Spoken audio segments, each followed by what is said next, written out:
Number 1.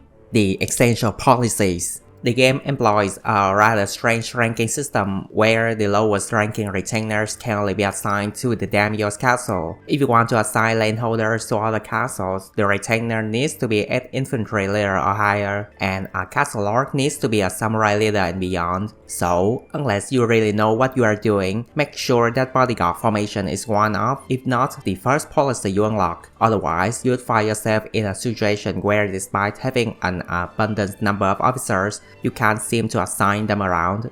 Next, if you're playing as some of the weaker clans, you may want to unlock system reform too early. The enemy AI seems to only mobilize against your castle when they're very damn sure they can overwhelm you with numbers, so by making your castles defense bases, you reduce the chance of the enemy mobilizing their massive army at you. And even when the enemy does come knocking at your door, a well-defended castle can take on an army many times the size, so yeah, can't hurt unlocking this policy early. Number 2. Aim for major settlements. Some counties have major settlements in them, and these major settlements can be unlocked after the county having it have had the right settlement seized. Like, seizing all of Minami's farm settlements will let you unlock large farm, which gives a lot more harvest than a normal farm settlement. So, at the beginning of the game, or after you have moved the main base, you may want to check out which counties have which major settlements and prioritize developing that county instead of others so you can reap the bonus early on. Number 3. Remember to sell your supplies.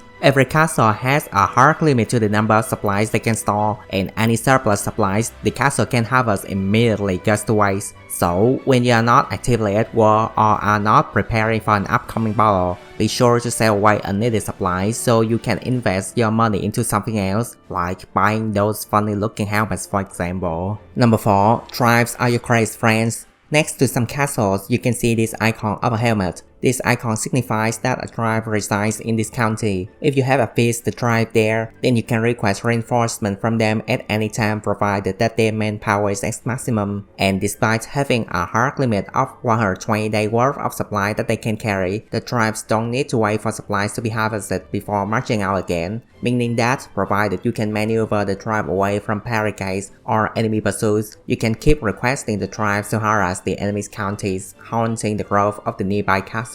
Be careful not to let the tribe units get wiped out though, because you need to waste money and time to appease the tribe again if you do. Number 5. Alliances are very invaluable. Want that castle over there but don't want to face the enemy's massive army? Invest a little bit of time and money to make an ally, then request said ally to attack an enemy's castle to draw the attention of the enemy's main army away from where you want to attack, before finally making your move. If you're lucky, the enemy might even mobilize their troops to attack your ally, incurring heavy casualties with the attempt, giving you an even better chance at victory. If needed, don't even be afraid of taking the L and submit to a bigger enemy. That way, you can eliminate a very big threat and even gain a very valuable helping hand at the same time. Be careful when choosing who to submit to though, because you may find yourself the target of another powerful clan with a chance of negotiating later.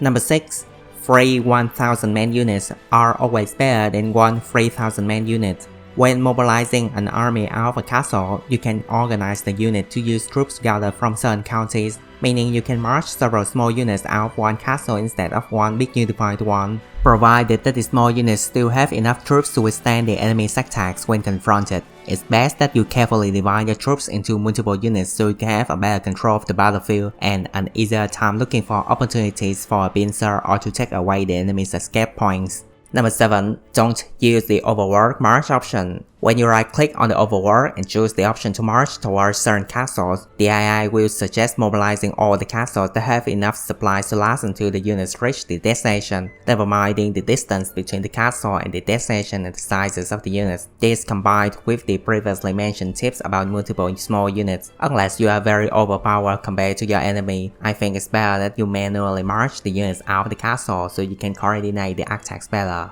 Number 8. Tag team your units. Even if you have multiple units facing the enemy, only the one at the very front get into battle. So instead of ganging all of your men at that one officer, coordinate them so that when a unit is starting to see their stamina drained, you can swap that unit out with another to keep up the fight while decreasing the overall damage output. Number 9. Take your time with the field battle. Field battle doesn't have a time limit, so don't be afraid of dragging the battle out so your units can have their abilities restored before facing the enemy. Don't even be afraid of leaving your escape points unguarded and attacked. If you need the time to move all the units around for a chance at a pincer, the escape point won't fall so long as there's a unit standing on it, so you can wait until the escape points bar is almost empty before moving a unit back, and you can still fight the battle just fine. By the way, the Confuse ability can stop the enemy from doing anything for several seconds, and it is just as absolutely broken as it sounds. Do what you must with that information. Number 10. That's right, we're gonna cheat. The game has plenty of editing options, from modifying stats of historical characters to changing political standing between clans. You can even create custom officers and assign them around smaller clans to somewhat give them a chance to survive against the bigger surrounding clans. Do whatever you think that may balance the game or give you an edge over the enemy, as long as you can still have fun with the game. Be warned though, aside from having custom officers in your game, any other edits will disable achievements, so do keep that in mind. And that's it. That's the end of the video. Hope you find some of these tips useful and hope you have a lot of fun with the game.